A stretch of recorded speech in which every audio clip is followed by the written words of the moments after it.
Allora, ciao a tutti e a tutte. Ragazzi, anche voi se volete venire a sentire questo fantastico speech, questo ricordo, bravi. Se volete anche voi mettervi da questa parte, avete voglia di ascoltarci, noi siamo Creative Mornings, siamo una community internazionale che i presenti già conoscono. Il tema che affronteremo stasera è trust, fiducia. Avremo degli speech in italiano giusto e degli speech in inglese. Il tema è stato scelto dalla comunità di Islamabad e illustrato dall'illustratore Namir. Oggi è un'edizione speciale perché grazie a Yellow Square che ci ospita saremo in una sessione Open Mic oltre che Open Air.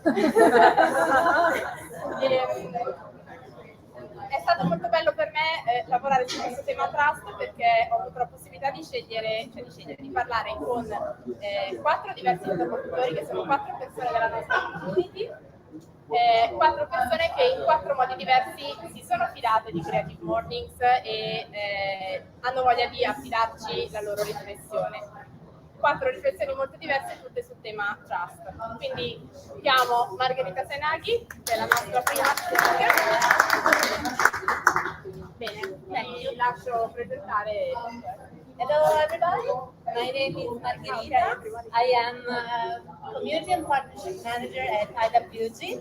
IWG, for those who do not know, is a company working in the co-working field, and we believe in our community and we join communities a lot. How did it happen that we had a partnership with Maria Clara, Realize and Creative Morning? Today I'm speaking about partnerships and trust, about trust on the perspective of business partnerships and community. I think that trust is based on some pillars. Those pillars are, for example, sharing goals, sharing knowledge, sharing values, and we felt that we share lots of values with Creative Mornings. For example, they are international as we are. In fact, we work together in many countries in the world, not just in Italy. And we share openness because we work very close and very in a clear manner because we trust each other, we feel safe working with each other, and we trust Creative Mornings for their reputation as well. And we think that they trust us for our reputation as well because since we are as global as they are, they know that we won't let them down in any case because as you know, it happens that everything can go well, but also sometimes we have to overcome obstacles together, and that's where you have to trust your partner, and we do trust each other every time, even when I don't meet the deadlines. This obviously leads to another pillar of trust, which is innovation, because feeling free to work in a psychological safe environment, in a physical safe environment, fosters innovation to a higher level and more than when you don't trust the other company, the other partner, the other people. So I'm very glad that we, through Creative Mornings, we brought to the attention of our community really sensitive topics which were maybe difficult to bring to a business environment. Like for example, in January, we had as a speaker Marcello Minuti and Paolo and Santatore, who brought us an experience from the jail. So people who made a living from a jail from a very difficult condition up to having a business up and running, a successful business up and running. And this was also creating magic of people because some community members met Pino and they started to plan activities together as well. So yes, Maria Battaglini was there and they now have conferences together too. So it's a nice example. Another nice example is a recent example with Epic Creativity. In this case, it was a trust from my boss on me. I suppose because we brought collage workshops to spaces and they went like collages for kids what are you bringing to space? I was like, no, it fosters creativity, and creativity is a skill that everyone should have. And I would like to wrap it all up also with the last example, which was really moving, which was approximately 1 year ago with Samuele Galli, who anticipated his journey, his transformation journey in the Transform director. So I was so open to us recalling all these experiences that I still have goosebumps when I think about that event, which everybody was moved, and I was really thankful for the opportunity to bring functional and incredibly skilled people to our space. And I would like to thank all the ladies of Creative Mornings, Maria Chiara, Silvia, and Life for these opportunities. And last thing, trust is not only at operational, at organizational, at institutional, and at company levels. It is obviously interpersonal. So I'm happy to having become also Maria Chiara's friend over time. So thank you, everybody. I hope I remember 5 minutes. You're perfect. So this is the deadline you met. Yes. Okay. So thank you. So our partners are, of course, the basics for us, because without this exchange we can have with our food partners, location partners, and speakers, we wouldn't be able to have Creative Morning. So thank you to everyone also for being here. So I call on the stage the second speaker, Tommaso Gialli. Tommaso is one of our oldest members of the not oldest, long time member of the community. Maybe you were with us. It's kind of amazing. You didn't know. I didn't know that.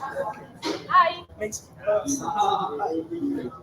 Okay, so thank you for you. Okay, first of all, I'm Tommaso Gialli. I'm here because I've got a kind of thing about creativity, and Maria Chiara told me, there is this thing, you can talk about trust. Wow, this is very good. It fits a lot. So, from this point, but I have to make a false premise. What is creativity only for me or for my philosophy? Creativity is not about self-expression, it's about finding new paths, solving new problems, creating new points of view. Sometimes, when, like the guy that invented the wheel made a creative thing, it could have been self-expression, but not necessarily. Okay. So, with this premise, not self-expression, but mostly creating new things, bringing things out of the box and bringing it into the world, we can start talking. And first of all, my question should be, would you give a bonsai to a complete stranger or to a person you trust?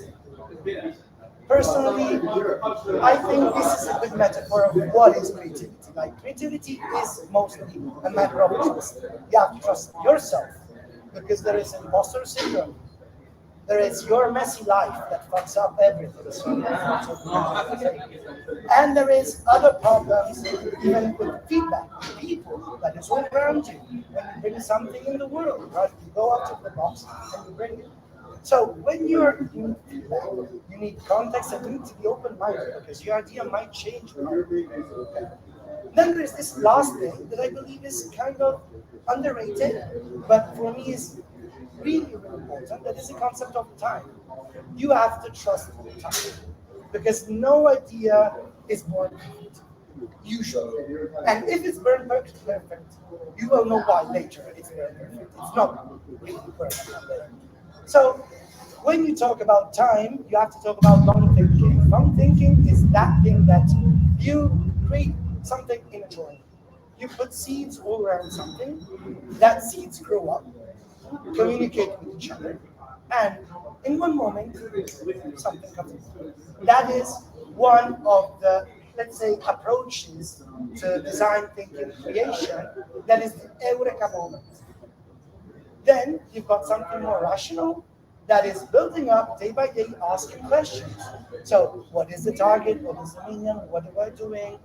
And so, arguing and building up things in a more conscious way. Last step, the thing that I believe is most underrated of more in total is the fact that when you're dealing with great ideas, actually those great ideas need more time to be explained because you set it in an environment that doesn't really know the rules you created. So more is disrupting something, more you will take time to explain it to others. This is what I wanted to say. There are a lot of questions here. I'm sorry I didn't solve all of them. This is my fast journey about creativity. Thank you very much.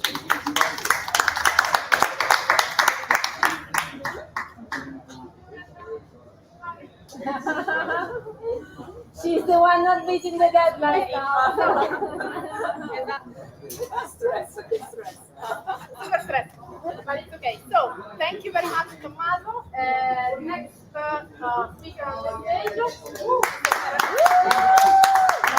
He's also a long-time member of our community. So thank you for being here. And stage is yours. Okay.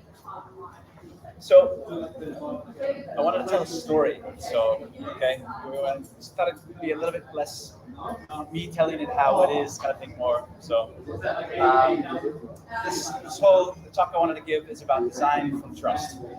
So the different types of design that we are bringing into the world from trust. And the key idea, I think you'll see, is that trust balances freedom with responsibility. So we have a certain ability to make things new, but we also have to be conscious of the consequences. So anyway, I was in dialogue with someone from the US, and we were chatting back and forth, and a certain book came up that it's from, I didn't bring the whole thing, it weighs a kilo, but this book from The New Everyday, so yeah, it's a book from Stefano Marzano and Amiga Arts, published in 2003, but it's super relevant. It's about ambient intelligence. So I thought, okay, this is a book that I've gifted several times. The guy I was talking to, he's like, oh yeah, every time I see that book, I buy it and I gift it away. It's so relevant still today. And then I opened to the front pages of the book, and the technical enablers of the future ambient intelligence systems that are now here with us, right? Trust was one of these key enablers. So I found that interesting. There's a whole list of technologies and also trust. So Stefano Marzano is famous for human-centered design and sustainable design and bringing that in. So I thought, well, why not create a story about Stefano Marzano? And so I'll get into that. So the story is real, except for all the parts I made up.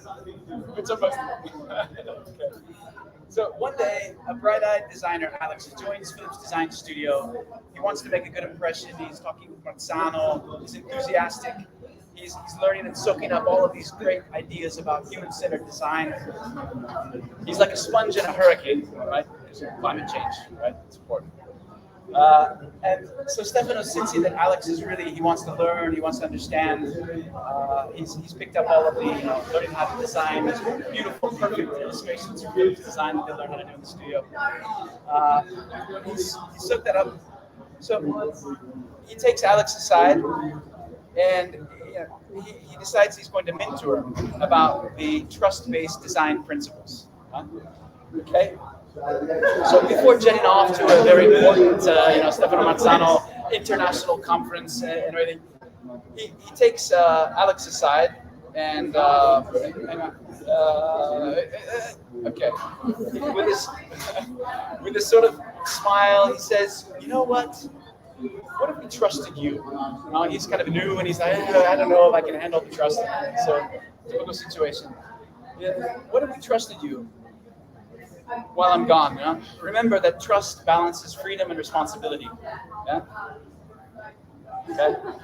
And with those words ringing in his ear, Alex, he went back to the drawing board. Stefano went off to the conference, and Alex had this great idea. He's like, I'm going to show everybody, this amazing new system. I'm going to install artificial intelligence, and in our new product line, and see what happens. For a few days, everything was fantastic. Everything was more productive. It was more effective. He was getting all kinds of compliments from the team, and everything was going great. But soon, Dun, dun, dun. The cracks appeared in the foundation. He overlooked all of these things. Lies is not here from Creative Mornings, unfortunately, but she's looking at also inclusivity and bias and all these things. But he'd overlooked all of these things with accessibility, with cultural sensitivities, privacy, and clients began to complain. So all of a sudden, now all of this technology that he had to wield, he didn't know how to do it. So Stefano comes back. He finds chaos. It's a very maestro design. He looks and finds all of the problems. He solves all of it, puts everything back, gets all the checks and balances back in place.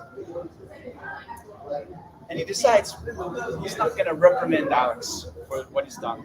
He's going to say, he thought to himself, he's like, this is a teaching moment, right? So, said, again, Alex, come back. Remember that trust in design is about balancing freedom with responsibility and respecting systems that can actually produce both good and harm.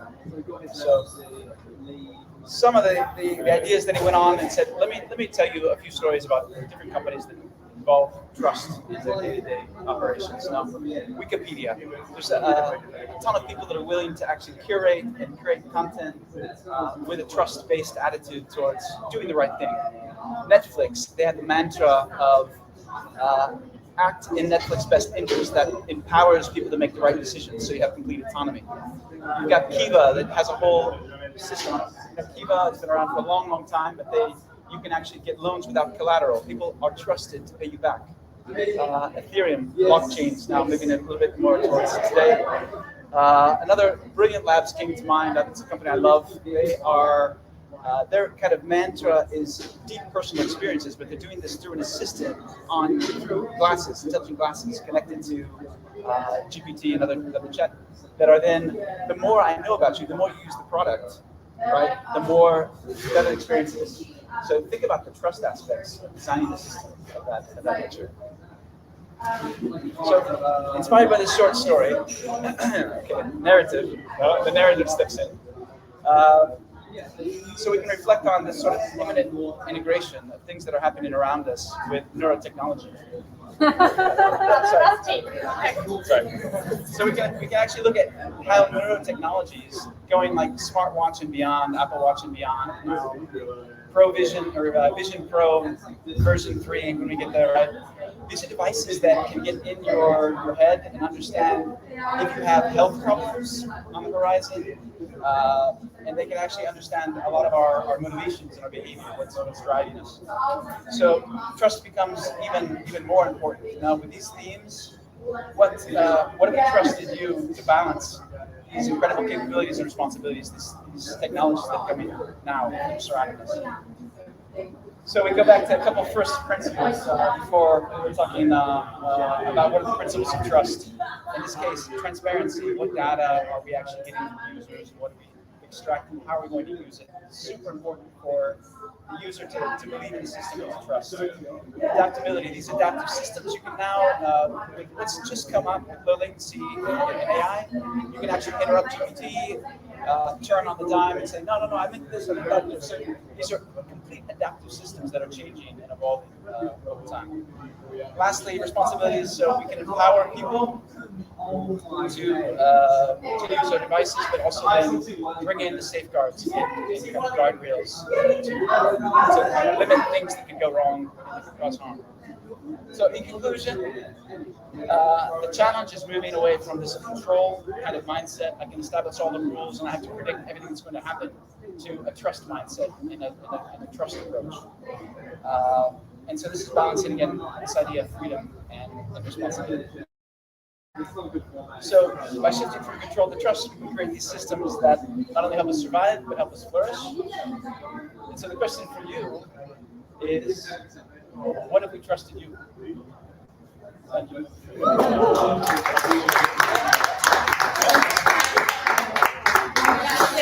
Thank you, Christopher. So I call our last speaker, Marlita. Good goes the session. All the talks before. I will do my best. Before I start, can everyone hear me okay? Is the volume okay? Yeah, let me know. Okay, I'll do my best to project myself. How's your energy level right now? High, medium, low? Do you want to do something? Shall we do something? Shall we get up standing? I'm going to invite everyone to come to stand. Okay, and then make sure you have about 1 arm's distance left and right of you. We're gonna try something to feel what the creative cycle is. So let your hands come down by the sides of the body. Right, in my coaching work, I do a lot of embodiment work. So we're gonna slowly let the hands reach sideways and touch the sky. This is like reaching up to your vision. And then as you bend the elbows and bring the hands behind the back of the head, expanding, this like taking action and really showing your power out into the world. Then we turn the palms face up, we curl the fingers in and we gather in. This is like consolidation, coming back to center.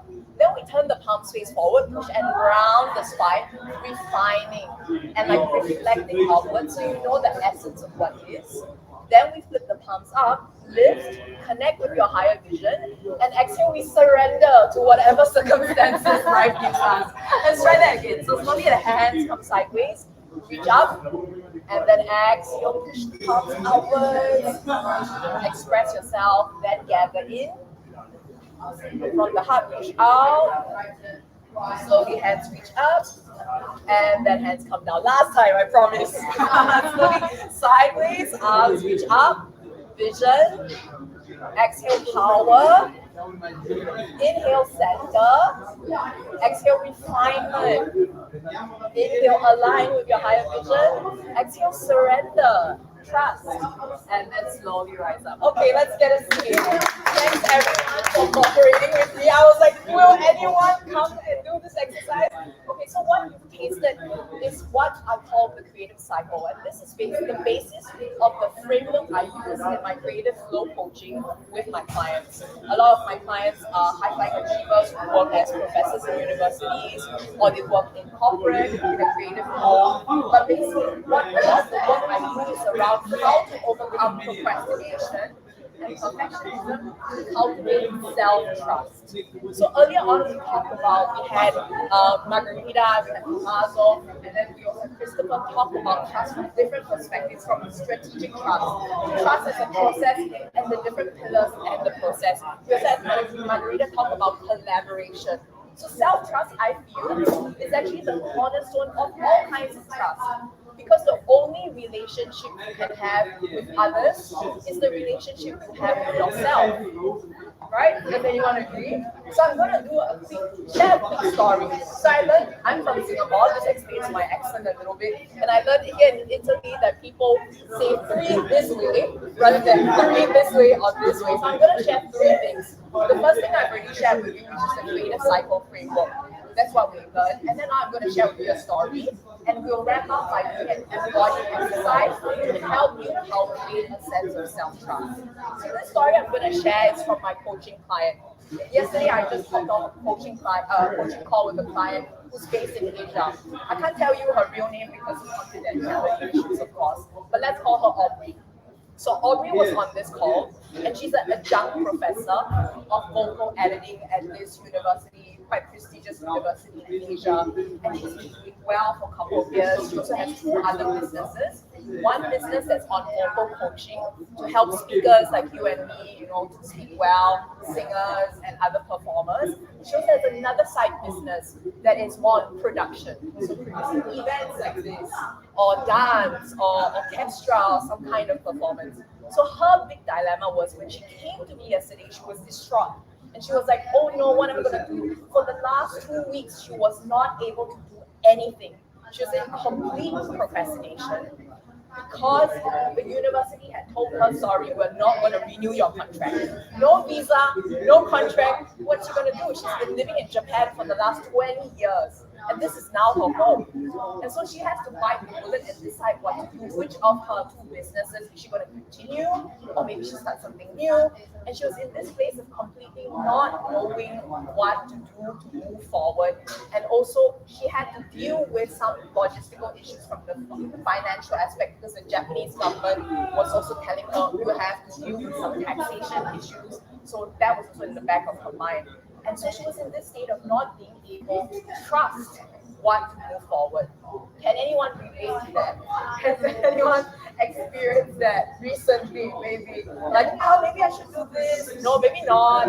And so in the creative cycle, just now you experienced the last part when we let the hands drop down and flow all the way down. That's kind of like surrender. And this is actually in the creative cycle, there are 5 elements. Each of the elements flow or give birth one to the other in this seamless cycle that never ends. And if we had to choose an element to begin with, it would be the water element, because that's also where we spend 9 months gestating in the watery womb of our mother before we were born.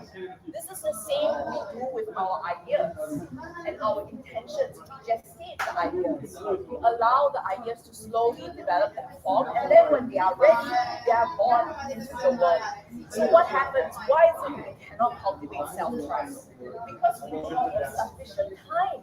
And just now, our speakers talked about time. I think Tommaso specifically emphasized a lot about how important it is to have sufficient time.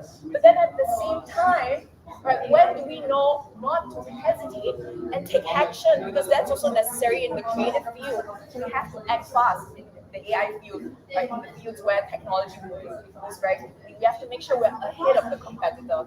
So we're constantly oscillating between, should I take more time? Should I wait for the perfect circumstances? Should I collect more information? Should I learn more skills?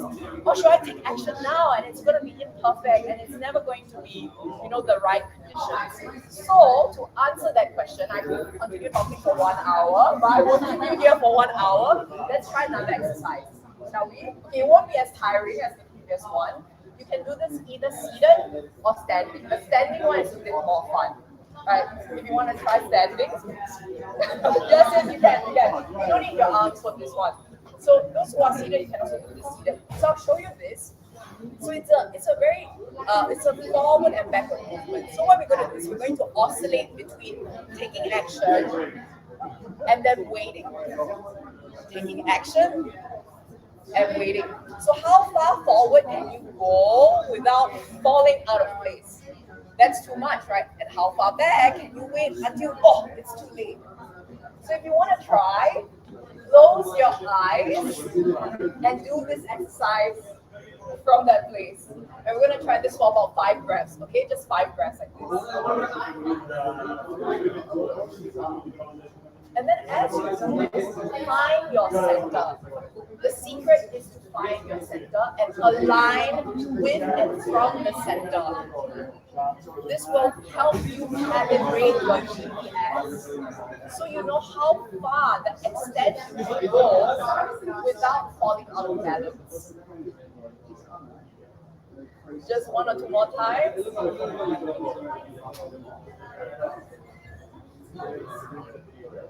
Okay, and then slowly come back. Let's take a seat. As we wrap up, I wanted to ask all of you, so who is more inclined to fall forward? Who was falling forward more? A few of you, right?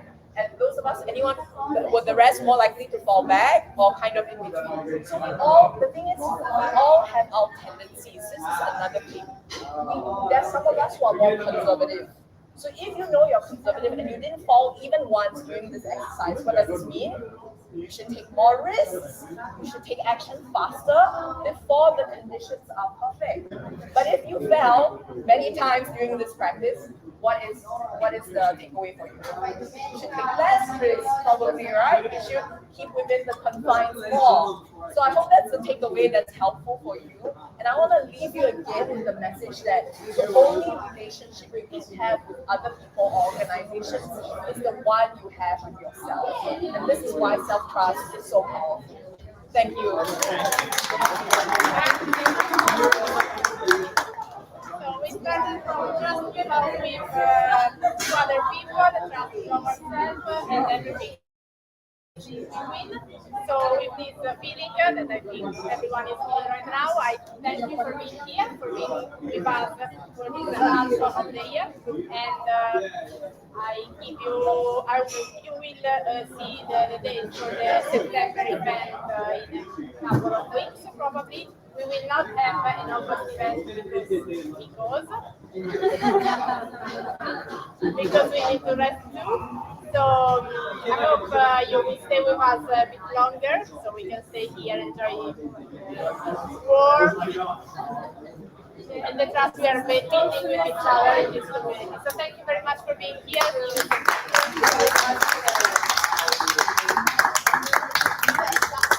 Poi ci sono sempre io.